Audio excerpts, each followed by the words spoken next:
미국이 원하면 어디든 폭격할 수 있는 미국의 진정한 힘의 원천, 미국의 항공모함을 아시나요?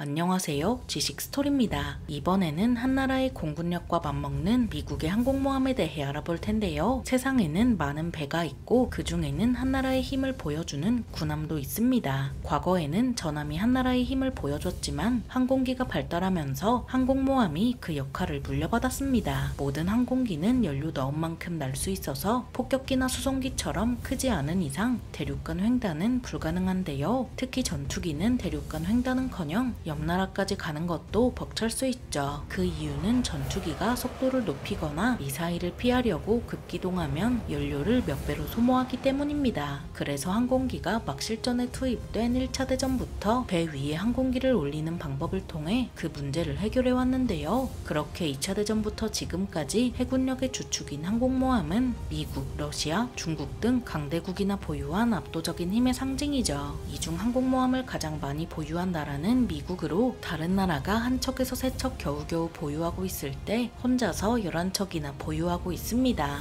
국방예산 천조의 위험이 여기서 드러나는데요. 천조국은 1차 대전부터 지금까지 정말 많은 항공모함을 운용해왔죠. 미국 항공모함의 시작은 초라하게도 석탄 운반선에서 시작됐습니다. 1차 대전에서 항공기의 활약을 본 미 해군은 바다에서 항공기를 운용하기 위한 실험을 했고 항공모함을 확보하기로 마음먹었습니다. 그래서 미 해군은 연료가 석탄에서 석유로 바뀌면서 쓸모없어진 석탄 운반선 주피터를 1920년부터 항공모함으로 개장했는데요. 그래서 1922년에 개장을 마치고 함재기를 날리는 캐터펄트라는 개념을 고안한 세뮤얼 랭글리의 이름을 따서 랭글리라는 이름을 붙여줬죠. 그렇게 훈련에 투입된 랭글리는 1924년부터 태평양 함대에 배속돼 항공모함 운용 경험과 교리를 쌓도록 도왔습니다. 하지만 1936년 미 해군은 랭글리를 퇴역시키고 수상기 모함으로 개조해버렸는데요. 그 이유는 군축 조약을 지키며 제대로 된 항공모함을 확보해야 했기 때문이었죠. 그러다 태평양 전쟁이 발발하자 배 한 척이 아쉬운 미 해군은 랭글리를 수송작전에 투입했습니다. 하지만 수송작전에서 일본 항공대의 공격으로 항공 갑판이 절반으로 잘리는 큰 피해를 보고 결국 자침시키고 마는 안타까운 결과로 이어졌는데요. 하지만 랭글리의 의지는 렉싱턴급과 요크타운급이 이었죠. 렉싱턴급은 랭글리와 달리 순양전함을 항공모함으로 개장한 배로 원본이 군함이었다 보니 좋은 성능을 보여줬습니다. 하지만 태평양 전쟁 당시 산호해에서 해전을 치른 렉싱턴급 초도함 렉싱턴은 일본 해군의 항공모함 쇼호를 격침시키지만 어뢰 2발, 폭탄 2발을 얻어맞고 맙니다. 승조원의 활약으로 피해는 복구했지만 기화된 항공기 연료가 유폭을 일으켜 결국 랭글리와 마찬가지로 자침시키고 말았는데요. 그래도 렉싱턴급 잠해함 세러토가는 일본 해군의 항공모함 류조를 격침시키며 종전까지 살아남았죠. 하지만 이런 렉싱턴급은 요크타운급 앞에선 명함도 못 내밉니다. 요크타운급 초도함 요크타운은 그 유명한 미드웨이 해전에서 일본 해군 잠수함 때문에 격침당하고 말았습니다. 그리고 잠해함 호넷은 산타크루즈 해전에서 격침당했는데요. 유일하게 살아남은 잠해함 엔터프라이즈는 태평양 전쟁 내내 홀로 적함을 무려 71척이나 격침시키며 가장 어려운 시기에 전세를 뒤집었죠. 그렇게 엔터프라이즈라는 이름은 과거와 현재 그리고 미래까지 이어지는 미 해군의 정신을 대표하는 이름이 됐습니다. 미 해군은 엔터프라이즈가 눈부시게 활약하는 동안 에식스급 24척을 건조하고 심지어 8척을 더 건조할 계획이었지만 제트기 시대가 찾아오면서 전부 취소됐습니다. 그 이유는 2차 대전 당시 건조된 항공모함이라 제트기를 운용하기엔 너무 작았기 때문인데요. 그래도 에식스급은 6.25 전쟁에 11척이 참여해 프로펠러기와 제트기 가리지 않고 출격시켜 지금의 우리나라가 있게 해준 고마운 항공모함입니다. 하지만 앞서 말한 대로 에식스급은 제트기를 운용하기엔 너무 작아 대자멜기 모함, 훈련함 등으로 운용하다가 1976년까지 대부분 퇴역했죠. 이런 에식스급에 이어 태평양 전쟁이 끝나기 몇 개월 전 미드웨이급이 건조됩니다. 미드웨이급은 전함을 항공모함으로 개장한 시나노 다음으로 큰 항공모함으로 사실상 가장 큰 항공모함이라 봐도 무방합니다. 미 해군은 이런 미드웨이급을 태평양 전쟁에 투입하려 했지만 그 전에 일본이 패망했는데요. 미드웨이급은 대서양 지중해 함대에 배속돼서 6.25 전쟁에는 참여하지 않았지만 2차, 3차에 걸친 개장 덕에 무려 46년간 현역일 수 있었죠. 하지만 에식스급과 미드웨이급은 2차 대전 당시 설계에서 벗어나지 못해 제트기를 운용할 수 있어도 여전히 대공포를 달고 다니는 등 미사일이 날아다니는 시대에 어울리지 않았습니다. 그래서 미 해군은 이 두 항공모함의 뒤를 이어 만재배수량 8만 톤이 넘는 최초의 슈퍼캐리어 포레스탈급을 건조합니다. 포레스탈급은 6.25 전쟁 이후 건조돼 베트남 전쟁부터 걸프전까지 여러 실전을 치른 백전노장입니다. 미국은 항공모함을 수십 척은 보유하고 있었지만 핵잠수함으로 도전해오는 소련을 지지 않기 위해 포레스탈급에 이은 두 번째 슈퍼캐리어 키티호크급을 건조합니다. 키티호크급도 포레스탈급과 마찬가지로 여러 실전을 치른 백전노장인데요. 하지만 원자폭탄과 동시에 원자로가 등장하면서 미 해군은 커다란 항공모함이 연료를 물처럼 쓰기보단 원자로 하나로 퉁치길 원했죠. 그래서 미 해군은 키티호크급을 끝으로 재래식 항공모함 건조를 멈추고 원자력 항공모함을 건조에 들어갔습니다. 그 결과물이 바로 엔터프라이즈급으로 세계 최초의 원자력 항공모함이라는 이름에 걸맞은 타이틀을 가지고 있습니다.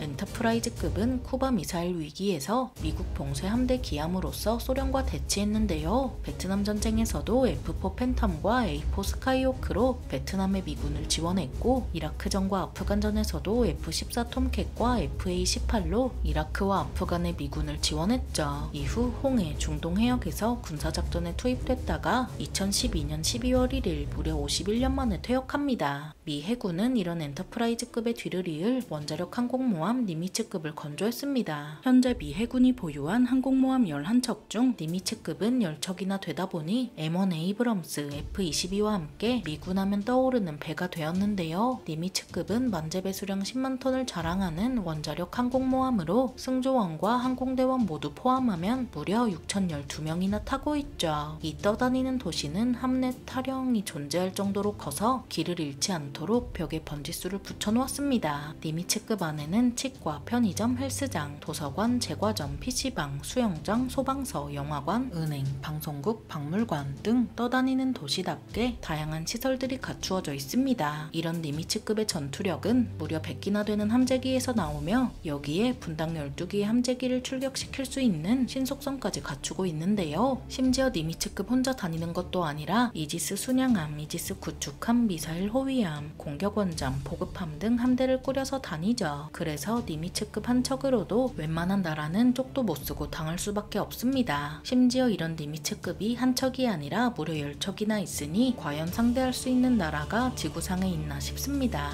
다만 이런 니미츠급의 가장 치명적인 단점은 한화로 5조 원이나 되는 몸값과 이에 어울리는 천문학적인 유지비인데요. 그래서 어느 나라든 니미츠급을 선물 받으면 니미츠급에게 공격당한 것과 비슷한 경제적 효과를 얻을 수 있죠. 북한 같은 나라는 니미츠급을 받아도 해상 호텔로밖에 못 쓴다는 얘기입니다. 하지만 미 해군은 여기서 멈추지 않고 더 크고 아름다운 항공모함을 원했고, 그 결과 제럴드 R 포드급이 건조됐습니다. 니미츠급보다도 비싼 제럴드 R 포드급은 비싼 몸값만큼 더욱 발달된 기술이 적용됐고 당당하게 미 해군의 11번째 항공모함으로서 그 위용을 보이고 있는데요. 심지어 미국은 제럴드 R 포드급을 8척이나 건조할 계획으로 2번함 존 F 케네디는 2027년 3월 취역 예정이고 3번함 엔터프라이즈는 2030년 7월 취역 예정이죠. 51년 동안 현역이었던 엔터프라이즈급의 이름을 이어받은 제럴드 R 포드급 3번함이 과연 그에 걸맞은 힘을 보여줄지 기대가 됩니다. 압도적인 힘,